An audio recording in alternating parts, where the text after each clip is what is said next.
स्वामी समर्थ। तुम्हा सगळ्यांचे आपल्या स्वामी सूत्र व्लॉग या चॅनलवर मनापासून स्वागत।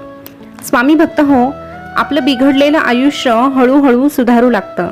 आपलं बिघडलेलं आयुष्य हळूहळू सुधारू लागतं जेव्हा आपल्याला स्वामींच्या भक्तीचं वेळ लागतं। जेव्हा आपल्याला स्वामींच्या भक्तीचं वेळ लागतं।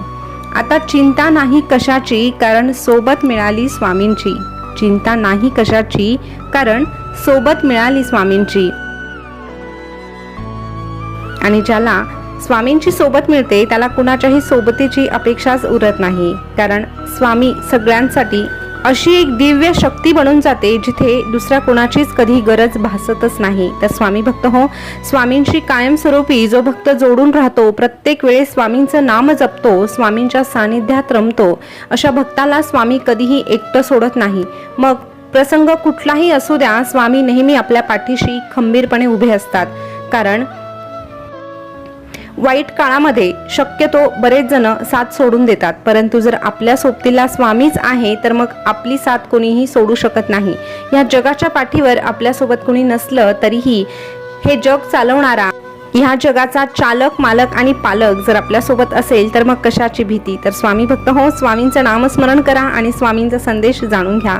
संदेश आपल्याला स्वामींपर्यंत नेऊन पोहोचवण्याचं काम करतात, म्हणून प्रत्येक संदेश हा महत्त्वाचाच असतो। तर आजचा स्वामी संदेश तुम्हाला जाणून घ्यायचा असेल तर तुम्हाला एक छोटंसं काम करायचं आहे। तुमच्या समोर जे 3 अंक दिसत आहे त्यापैकी एक अंक तुम्हाला निवडायचा आहे आणि तुमच्यासाठीचा संदेश जाणून घ्यायचा आहे। तर स्वामी भक्त हो, ज्यांनी 55 हा अंक निवडला आहे त्यांना स्वामी काय सांगतात हे आपण सर्वप्रथम जाणून घेऊया। अरे कधी कधी जीवनात इतकं बेधुंद व्हावं, दुःखाचे काटे वेचतानाही खळखळून हसावं। कधी कधी जीवनात इतकं बेधुंद व्हावं, दुःखाचे काटे टोचतानाही खळखळून हसावं। जीवन यालाच म्हणावं, दुःख असूनही कधी न दाखवावं। जीवन यालाच म्हणावं, दुःख असूनही कधी न दाखवावं। आणि पाण्याने भरलेल्या डोळ्यांना पुसत हे अजून हसत जगावं। पाण्याने भरलेल्या डोळ्यांना पुसत हे आयुष्य हसत अजून जगावं।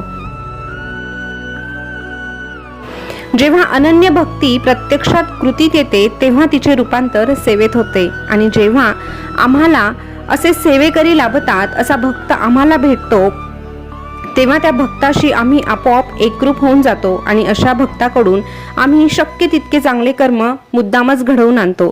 त्याच्यामध्ये भक्ती, विश्वास, साहस, शक्यता आणि रचनात्मकता असे ईश्वरणीय गुण आम्हीच निर्माण करतो, आणि तो खऱ्या अर्थाने आमच्या सेवेसाठी, विश्वासासाठी पात्र ठरतो। आणि अशा भक्ताला आम्ही सदैव एकच सांगतो, भिवू नकोस, मी तुझ्या पाठीशी आहे। भिवू नकोस, मी सदैव तुझ्या पाठीशी आहे। स्वामी भक्त हो, आता ज्यांनी पुढचा अंक 99 हा अंक निवडला आहे त्यांना स्वामी काय सांगतात जाणून घेऊया। स्वामी अशा भक्तांना सांगतात, अरे श्वास थांबला म्हणजे मृत्यू हे अर्धच सत्य आहे। श्वास थांबला म्हणजे मृत्यू हे अर्धच सत्य आहे। मेलेले तर ते पण असतात जे सत्याच्या बाजूने उभी राहण्याची ताकद ठेवत नाही, न्यायाच्या बाजूने खंबीरपणे उभं राहण्याची ज्यांच्यामध्ये हिंमतच नाही। अरे गर्दी ज्या बाजूला असते तीच बाजू सत्याची असते असं अजिबात नाही। कधी कधी सत्यासाठी एकट्यालाच संघर्ष करावा लागतो, पण तरीही तो कधीच एकटा नसतो, कारण त्याच्यासोबत त्याच्या सत्यासाठी लढणारा त्याचा भगवंत नेहमीच त्याच्या सोबत असतो। आणि जिथे भगवंत असतो तिथे अख्खं जग विरोधात असलं तरीही विजय हा फक्त त्या एकट्याचाच होतो। कोणीच परिपूर्ण नसतं रे या जगात। मग तू का घाबरतोस प्रयत्न करण्याला? तू का घाबरतोस प्रयत्न करण्याला? कर ना चुका, घे ना अनुभव, दाखव ना परिणाम, प्रयत्न करण्याचा या जगाला, प्रयत्न करण्याचा या जगाला। अरे वाघ जखमी झाला तरीही तो आयुष्याला कंटाळत नाही, तो थांबतो, थोडा वेळ थांबून वेळ जाऊ देतो आणि पुन्हा एकदा बाहेर पडतो। तीच दहशत मनामध्ये आणून तोच दरारा घेऊन पुन्हा एकदा तो स्वतःसाठी स्वतःच लढायला जातो। तसंच तुझं आयुष्य आहे। तू देखील पराभवाने खचून जाऊ नकोस। अरे पराभवाने माणूस संपत नाही, तो संपतो जेव्हा तो प्रयत्न करणं सोडतो। तो संपतो जेव्हा तो प्रयत्न करणं सोडतो। म्हणून प्रयत्न सोडू नको। आणि जो प्रयत्न करतो त्याच्या प्रयत्नांना यश देण्याची जबाबदारी नेहमी आम्ही उचलतो आणि अशा भक्ताला आम्ही सदैव एकच सांगतो, भिवू नकोस, मी तुझ्या पाठीशी आहे, भिवू नकोस, मी सदैव तुझ्या पाठीशी आहे. स्वामी भक्त हो, ज्यांनी 77 हा अंक निवडला त्यांना स्वामी काय सांगतात जाणून घेऊया. स्वामी अशा भक्तांना सांगतात, अरे परिश्रमाशिवाय जगात काहीच मिळत नाही, परिश्रमाशिवाय जगात काहीच मिळत नाही. पक्ष्यांनाही घरट्यात बसून अन्न मिळत नाही, पक्ष्यांनाही घरट्यात बसून अन्न मिळत नाही, त्यांना देखील घरटं सोडावंच लागतं. म्हणून तुला सांगतोय, परिश्रम करायला कधी कंटाळा करू नको, कारण परिश्रम करणं हेच फक्त तुझ्या हातात आहे, पण तुझ्या परिश्रमाला न्याय देणं मात्र आमच्या हातात आहे. म्हणून स्वतःसाठी स्वतःच प्रयत्न कर. ह्या जगाकडून, ह्या जगातील लोकांकडून अपेक्षा ठेवू नकोस. अरे मदतीसाठी हात मागितला तर यापैकी कोणीही तुला मदतीचा हात देणार नाही. म्हणून स्वतःसाठी स्वतःच तयार व्हायला शिक.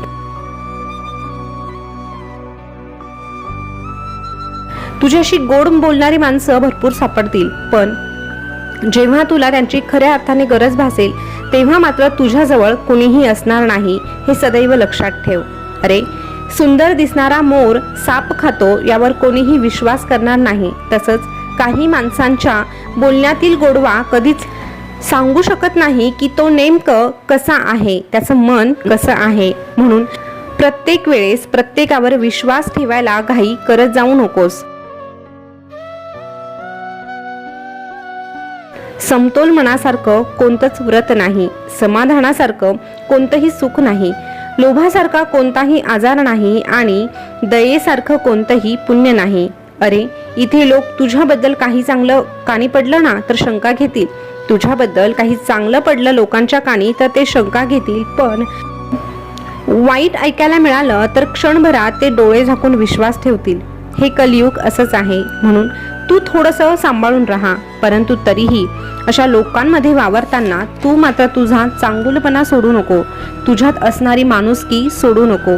कारण ज्या मनामध्ये माणुसकी शिल्लक असते, ज्याच्याकडे चांगुलपणा शिल्लक असतो, अशाच व्यक्तीच्या हृदयात आम्ही वास करतो. म्हणून समोरचा कसा वागतोय हे सोडून दे, फक्त तू त्याच्यापासून सावध राहायला शिक. पण म्हणून तू तुझी नीतिमत्ता मात्र बदलू नको. तुझी नीतिमत्ता सदैव साफ ठेव, तुझे विचार सदैव स्वच्छ ठेव आणि शुद्ध ठेव. अरे ज्याचं मन स्वच्छ असतं त्याच्या मनामध्ये आम्ही सदैव वास करतो आणि त्याला एकच सांगतो, भिवू नकोस, मी तुझ्या पाठीशी आहे, भिवू नकोस, मी तुझ्या पाठीशी आहे.